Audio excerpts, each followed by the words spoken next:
আচ্ছা, প্রথমে চিংড়িটা দিয়ে দিই। একদম।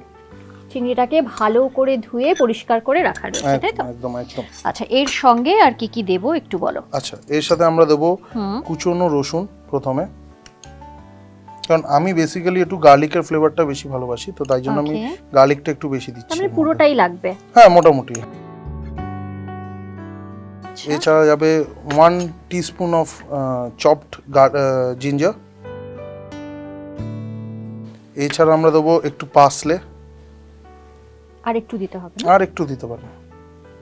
অ্যাকচুয়ালি পার্সলে দিলে কি হয়, যেহেতু লিফি প্রোডাক্ট, ক্লোরোফিল থাকে, বেশি দিলে সেটা যখনই ফ্রাই করবো ওটা কালো হয়ে যাবে।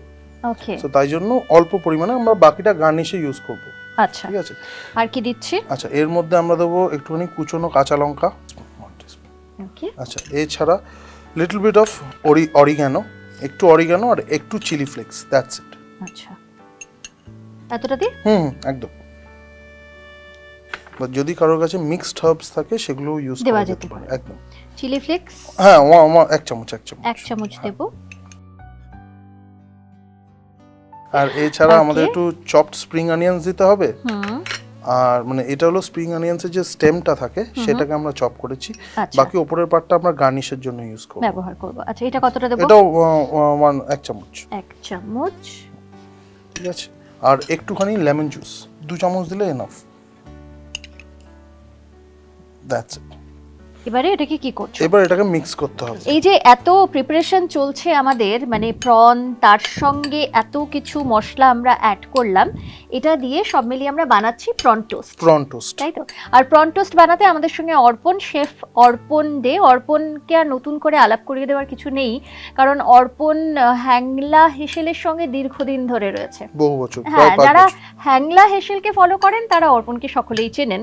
আর আমরা আজকে বানাচ্ছি সপ্তমীর একটা স্পেশাল রান্না, তাই তো? একদমই তাই। আর এটা আমরা মানে বানানোর আগেই আমি অর্পণের সঙ্গে যখন গল্প করছিলাম তখন জানলাম চটজলদি একটা রেসিপি, মানে পুজোর সময় খুব একটা বেশি সময় দিয়ে কিন্তু তৈরি করতে হবে না, মানে আমরা শুরু করব দেখবেন শেষ হয়ে গেছে। একদমই তাই। আচ্ছা, এটা তো হয়ে গেল মিক্স, এবার কি করবে বলো এটাকে? আচ্ছা, এই এন্টায়ার যে মিক্সচারটা হবে সেটাকে আমরা মিক্সার গ্রাইন্ডারে পেস্ট করে নেব। তার মানে এটাকে মানে এই মিক্স করে রাখতে হচ্ছে না? না, এটা যদি কেউ চায় একটুখানি রেস্টিং পিরিয়ড রাখতে পারে 15-20 মিনিটস যদি চায়, কিন্তু লাগে না। এটাকে জাস্ট আমরা পেস্টটা করব, কারণ পেস্টটা ইজ ভেরি ইম্পর্টেন্ট টোস্টের জন্য। ওকে, তো এখন আমাদের কাজ হলো এটাকে পেস্ট করা। অর্পণ দেখো তো ঠিকঠাক হয়েছে? একদম পারফেক্ট মিক্সচার হয়ে গেছে প্রনের যে মিক্সচারটা আমরা বানাচ্ছিলাম। আচ্ছা, শুধু এর মধ্যে আমরা অ্যাড করব এখন একটুখানি নুন বা সল্ট। সো নুনটা আমরা পরে দিচ্ছি, তার কারণ হলো কারণ যেহেতু সি ফুড আছে, সো হয়তো ওয়াটার রিলিজ করতে পারে আচ্ছা প্রন থেকে। কেউ যদি চায় সে দিয়ে করতে পারে, কিন্তু আমার স্পেশাল মানে রিকোয়েস্ট থাকবে যারাই বানাচ্ছে, যারাই ভিউয়ার্স আছে, যে তারা যাতে সল্টটা পরে অ্যাড করে, তাহলে বেটার হবে। মানে পেস্টটা করার পরে সল্ট অ্যাড করতে। কতটা দেব দেখো? হ্যাঁ, দিন। এবার salt is absolutely to taste, মানে যার যেরকম লাগে। এটার মধ্যে যদি কেউ চায় একটু ব্ল্যাক পেপার পাউডারও ইউজ করতে পারে, কিন্তু যেহেতু আমরা অলরেডি গ্রিন চিলি চপ আর আপনার চিলি ফ্লেক্স অ্যাড করেছি, তো অতিরিক্ত ঝাল হয়ে যেতে পারে। সো কোনো একটা কিছু স্কিপ করে তার জায়গায় ব্ল্যাক পেপার ইউজ করা যেতে পারে। আচ্ছা, এইবার যেটা আমরা করব সেটা হলো এই মিক্সচারটাকে আমরা ওই ব্রেডস গুলোতে লাগাবো। আচ্ছা, এবারে ব্রেড গুলোতে লাগাবো। তো এবার আমরা একটা বাটার নাইফ নিয়ে নেব। সো এই আমরা এজেস গুলো কেটে নিয়েছি ব্রেডস এর। কেউ চাইলে এজেস গুলো রেখেও করতে পারে, যারা এজেস খেতে ভালোবাসে। সো এই হলো মিক্সচারটা, আর এটা আমরা এবার ব্রেডের মধ্যে লাগাবো। আচ্ছা, ঠিক আছে, ইভেনলি লাগিয়ে দিতে হবে। অনেকেরই যত প্রন খেতে ভালোবাসে, সো তারা যদি বেশি একটু দিয়ে করতে চায় করতেই পারে। আচ্ছা, পুরো একটা দিকে ভালো করে ওটা, হ্যাঁ, একটা দিকে ভালো করে লাগিয়ে দিতে হবে। ঠিক আছে। আবার অনেকে চাইবে এর মধ্যে চিজ দিতে পারে, হ্যাঁ দেওয়া যেতেই পারে, বাট আমি বলবো চিজটা অ্যাকচুয়ালি কিছু জিনিস চিজ ছাড়াই ভালো লাগে, একবার একটু ট্রাই করে দেখুন। মানে এটাই তো প্রনের টেস্টটাই মেইন, তো একদমই চিজ দিলে বোধহয় ওই টেস্টটা একটু ডাইলিউট হয়ে যাবে, তাই না? একদমই তাই। অবশ্য কেউ যদি চিজ খেতে খুব ভালোবাসেন, বা বাচ্চাদের জন্য বানালে অনেক সময় বাচ্চারা চিজ খেতে খুব ভালোবাসে, তো সেক্ষেত্রে দিতে পারেন, তখন নুনটা একটু অ্যাডজাস্ট করে দিতে হবে। এবার অনেক রেসিপিস আছে প্রন টোস্টের, কিছু জায়গায় যদি দেখেন একটু এশিয়ান সাইডের যেগুলো আছে, এশিয়ান সাইডের প্রন টোস্ট দেখতে পারবেন ওর মধ্যে ইউজ করছে সয়া সস। আচ্ছা, এবার সয়া সস অ্যাড করলে তখন সল্টটা একটু দেখে দিতে হবে, কারণ সয়া সস তার মধ্যেও সল্ট আছে। এবার কেউ যদি সয়া সস, সল্ট প্লাস আবার চিজ অ্যাড করে তো একটু রিস্কি হয়ে যায়, কারণ ভীষণ সল্টি হয়ে যেতে পারে। সো পরিমাণগুলো একটু দেখে দিতে হবে। একদম হয়ে গেছে না? একদম এরকম ভাবেই প্রত্যেকটাকে কোট করে নিতে হবে। ওকে, এবারে আচ্ছা, এবার আপনি আমাকে একটা প্লেট দিন। প্লেট। এবার প্লেটের মধ্যে যেটা আমরা করব, এই যে সেসামি সিডস গুলো আছে বা তিল, যেটা সাদা তিল, আচ্ছা অনেকে বলবে যে টোস্ট করে দিতে। টোস্ট করার কোনো দরকার নেই, বিকজ যদি টোস্ট করে দিই তাহলে অলরেডি হাফ কুকড হয়ে থাকছে। সেটাকে দিয়ে যখন আবার আমি ভাজবো, ব্যাপারটা কিন্তু পুড়ে যেতে পারে বা বিটারনেস আসতে পারে। আচ্ছা, সো এটাকে কোট করে ডিরেক্টলি আমরা ফ্রাইতে যাব। ওকে।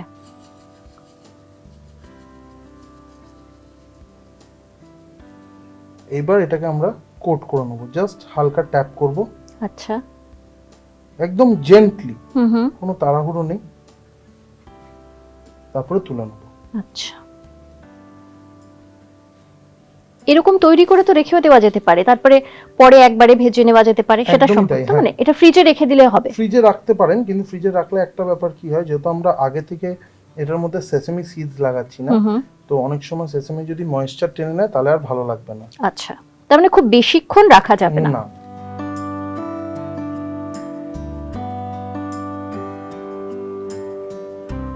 এটা হয়ে গেছে না? হয়েছে। আচ্ছা, এবার তাহলে শুধু ফ্রাই, জাস্ট ফ্রাই, আর তো সবকিছু ডান, আর কিছু লাগবে না। এটা কি পুরো হোয়াইট অয়েলে করছো? একদম রিফাইন অয়েলে করব। আচ্ছা, আর দেব আর একটু, দ্যাটস ইট। এবার প্রন টোস্টের অনেক রকমের ভার্সনস এখন এসেছে, কেউ চাইলে সেটাকে বেকও করতে পারে। ওকে, ঠিক আছে, বেকও করা যায়, বাট নরমালি যে প্রন টোস্ট গুলো আমরা খাই সেগুলো আমরা ডিপ ফ্রাই করি। ডিপ ফ্রাই হবে তাহলে? হ্যাঁ। আচ্ছা, এটা কিন্তু মনে হয় আরেকটু হবে, তাই তো? হ্যাঁ, কিন্তু আমরা ভীষণ হাই হিটে করব না, করব না, মিডিয়াম হিটে করব, কারণ যদি খুব তাড়াতাড়ি দিয়ে দিই, প্রনের একটা ব্যাপার হলো প্রন হয়তো কুক হয়ে যেতে পারে, কিন্তু ব্রেডটাকে পুরো একদম নষ্ট করে দেবে, অনেক বেশি ক্রাঞ্চি হয়ে যায়। তো বেশি ক্রাঞ্চি আমি করতে চাই না। আচ্ছা, ঠিক আছে, তো একটা একটা করে নেবো, একটুখানি ট্যাপ করে নেবো, ট্যাপ করে উল্টো সাইড করে। আচ্ছা, উল্টো সাইড করে একদম একদম।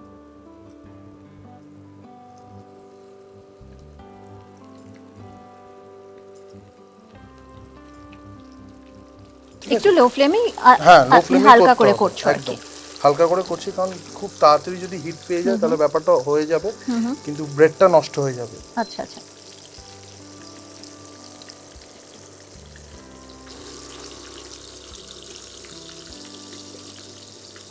আচ্ছা, এটা হয়ে গেছে না? এবার এটা তুলে নিচ্ছি। আচ্ছা, এবার যেহেতু ব্রেডস এর মধ্যে অয়েল সিপিং করবে না, তো আমরা এটাকে তুলে একটুখানি ট্যাপ করে নেব। আচ্ছা, যেহেতু আমরা একটা ডিপ ফ্রাই করেছি। আচ্ছা, তুমি বলছিলে ডিপ ফ্রাই না করে কেউ এমনি মানে বেক করা যেতে পারে, তো বেকের কি নিয়ম, মানে কতক্ষণ করতে হবে? আচ্ছা, বেকের জন্য বলি, যেহেতু প্রন আছে, ঠিক আছে, সো বেক করতে গেলে মোটামুটি কারো যদি ওটিজি বা ইয়ে থাকে, গ্রিলারের মধ্যে ফেলে 160 থেকে 170 ডিগ্রি সেন্টিগ্রেডে अराउंड 10 to 12 মিনিটস রাখলে হয়ে যাবে। বাট অনেক রকমের ওটিজির অনেক রকমের পাওয়ার ইয়ে থাকে, একটু জাস্ট চেক করে নিতে হবে যে হয়েছে কিনা। যদি না হয়, another 1 minute or 1.5 minute is more than enough to cook prawns. Okay, max 15 minutes বা তার থেকে একটু বেশি, তাই তো?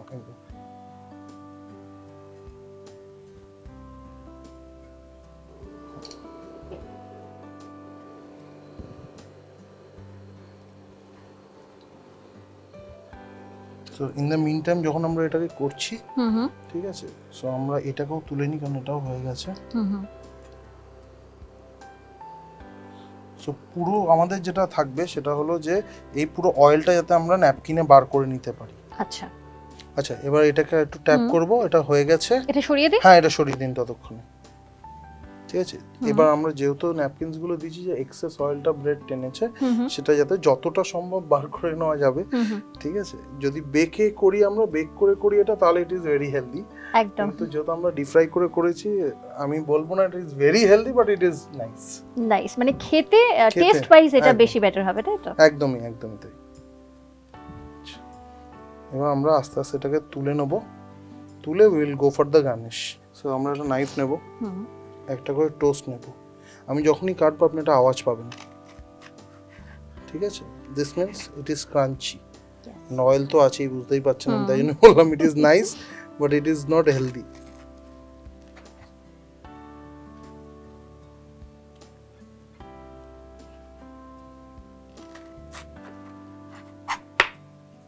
ঠিক আছে, এবার কেটে নিয়েছে and we'll go for the garnish now.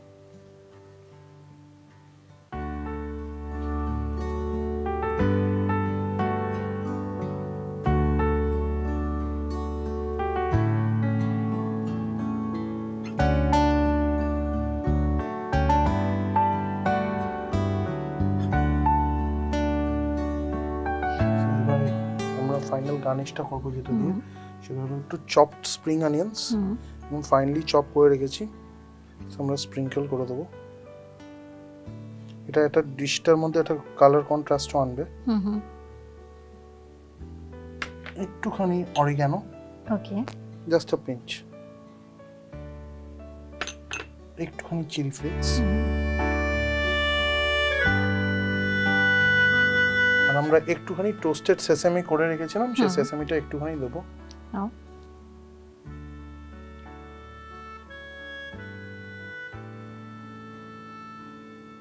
আমরা বাকি এটার সাথে অ্যাকম্পানিমেন্ট মায়োনিজও দিতে পারি। আচ্ছা, if mayonnaise is not available then tomato ketchup. আর যেহেতু একটু বিদেশি রান্না, ঠিক আছে, কিন্তু আমরা তো সবাই দেশি ভারতীয়, তো আমরা একটুখানি যদি এর মধ্যে একটু লেমন স্কুইজ করে নিই, হ্যাঁ একটুখানি আর একটু খাওয়ার আগে করে নেওয়া ভালো, তাই না?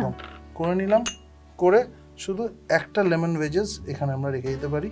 যদি কেউ চায় একটুখানি একটা গ্রিন চিলিও রেখে দিতে পারে, একটু কাঁচা লঙ্কাও রেখে দিতে পারে। আর যদি এক্সেস কিছু থাকে, যেমন আমার কাছে পার্সলেটা আছে, যদি চাই একটুখানি parsley for the continental touch, এর জায়গায় যদি পার্সলে যদি কেউ না পায় তাহলে ধনে পাতা দিয়ে করা যাবে। এত সুন্দর করে তুমি সাজিয়েছো এটা, যে ক্রিস্পি তো হবেই, তার সঙ্গে সঙ্গে দেখেই মনে হচ্ছে এক্ষুনি খেয়ে নিই।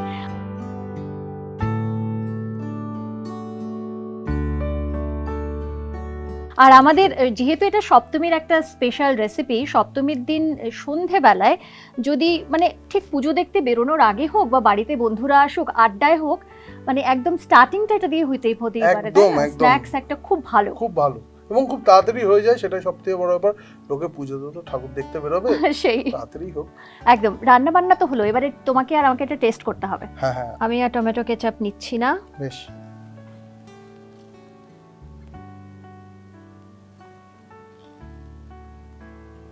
বাহ, অসাধারণ খেতে, খুব ক্রিস্পি। আমি যতটা ভাবছিলাম তেল থাকবে অতটা কিন্তু নেই। হ্যাঁ, ওটা ট্যাপ করলে মোটামুটি তেল বেরিয়ে যায়, অল্প বিস্তর তো অবশ্যই আছে। অসাধারণ খেতে অর্পণ। এবং শেফ যখন কোনো আমাদের হেসেলে এসে কোনো রেসিপি মানে তৈরি করে, তখন সেটা অসাধারণই হয়, তুমি এলে তো হয়ই। সো সপ্তমীর দিনের জন্য আপনারা কিন্তু বাড়িতে অবশ্যই একবার ট্রাই করতে পারেন অর্পণের এই স্পেশাল রেসিপি। স্পেশাল বিভিন্ন রকম হয়, তুমি বললে এটা, কিন্তু মানে অনেক রকম ভার্সন আছে, এটা আমার ভার্সন, এটা অর্পণের ভার্সন। তাই বাড়িতে যারা ভাবছেন যে সপ্তমীর দিন একটু আলাদা রকম, মানে পুজোর সময় অনেক রকমই আপনাদের মেনুতে থাকবে, কিন্তু একটু আলাদা যারা ভাবছেন তারা কিন্তু অবশ্যই একবার ট্রাই করবেন। Arpan, thank you so much. My pleasure. মানে পুজোর আগে ঠিক তোমার ব্যস্ত সময়ের মধ্যে সে টুক করে আমাদের হেসেলে আমাদের দর্শকদের জন্য এত সুন্দর একটা রেসিপি তুমি বানালে। বাংলার জন্য তো অল দ্য টাইম। একদম তাই, আর তোমাকে পেয়ে আমাদেরও অলওয়েজ ভালো লাগে। তোমার জন্য ছোট্ট একটা উপহার রয়েছে, এটা তোমার। Thank you, most welcome.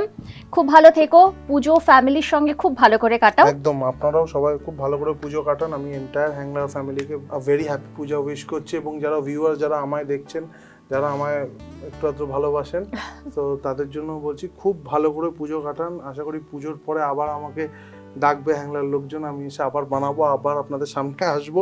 খুব ভালো করে পুজো কাটান, আগে থেকেই বলে দিলাম, সেফলি পুজো কাটাবেন, তারপরে বলবেন না আমি বলিনি। Thank you. একদম তাই, সেফলি তো পুজো কাটাবেন এবং এভাবেই আমাদের সঙ্গে থাকবেন। আর অবশ্যই আমাদের এই ভিডিওটি কেমন লাগলো সেটা কিন্তু জানাতে ভুলবেন না। পুজোর যেহেতু আর মাত্র কয়েকটা দিন বাকি, কেনাকাটার মধ্যে সবাই খুব ব্যস্ত, কিন্তু মেনু যারা এখনো সেট করে উঠতে পারেননি, পুজোর কোন দিন কি খাবেন, সপ্তমীর দিনের জন্য কিন্তু মাথায় রাখবেন আমাদের আজকের এই স্পেশাল মেনু। আর তারপর বাড়িতে তৈরি করার পর কেমন হলো, কেমন খেলেন সেটাও কিন্তু জানাতে ভুলবেন না। সঙ্গে থাকবেন, ভালো থাকবেন। নমস্কার।